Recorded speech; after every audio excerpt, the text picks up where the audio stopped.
திராவிட முன்னேற்ற கழகத்தின் தொடர்ந்து நாங்கள் தெளிவாக சொல்லி வருவது 2 மொழி கொள்கைதான். மொழி அப்படிங்கிறது எந்த குழந்தை மேலையும் ஒரு பாரமாக மாறிவிடக் கூடாது.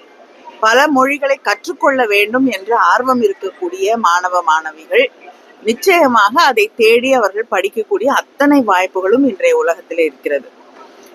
நிறைய மொழிகளை கத்துக்கணும்னா அதற்கான வழிமுறைகள் இருக்கு. ஆனா பாடத்திட்டத்தோடு ஒவ்வொரு குழந்தை மேலையும் இன்னொரு சுமையாக மொழியை மாற்றுவது அப்படிங்கிறது ஏற்றுக்கொள்ள முடியாத ஒன்று. தொடர்ந்து ஒன்றியத்தில் இருக்கக்கூடிய பாஜக அதை செய்து வருகிறது. குழந்தைகளுக்கு ஒரு மனச்சோர்வை அளிக்கக்கூடிய வகையிலே மேலும் மேலும் மும்மொழி கொள்கை என்று வலியுறுத்தி அவர்களது மனதிலே ஒரு அவநம்பிக்கையை உருவாக்க கூடாது என்பதுதான் திராவிட முன்னேற்ற கழகம் தொடர்ந்து சொல்லி வரக்கூடிய ஒன்று. அவங்க ஒன்றிய அரசாங்கத்தை எதிர்த்து எதுவுமே பேசுவதில்லை என்ற நிலைப்பாட்டை எடுத்திருக்கிறார்கள். அதனால அவங்க கிட்ட இருந்து நம்ம எதிர்பார்க்கிறதே தப்பு. அப்படிங்கிறது எந்த குழந்தை மேலையும் ஒரு பாரமாக மாறிவிடக் கூடாது.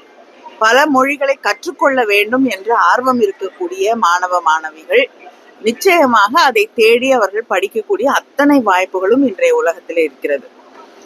நிறைய மொழிகளை கத்துக்கணும்னா அதற்கான வழிமுறைகள் இருக்கு. ஆனா பாடத்திட்டத்தோடு ஒவ்வொரு குழந்தை மேலையும் இன்னொரு சுமையாக மொழியை மாற்றுவது அப்படிங்கிறது ஏற்றுக்கொள்ள முடியாத ஒன்று. தொடர்ந்து ஒன்றியத்தில் இருக்கக்கூடிய பாஜக அதை செய்து வருகிறது. குழந்தைகளுக்கு ஒரு மனச்சோர்வை அளிக்கக்கூடிய வகையிலே மேலும் மேலும் மும்மொழி கொள்கை என்று வலியுறுத்தி அவர்களது மனதிலே ஒரு அவநம்பிக்கையை உருவாக்க கூடாது என்பதுதான் திராவிட முன்னேற்ற கழகம் தொடர்ந்து சொல்லி வரக்கூடிய ஒன்று.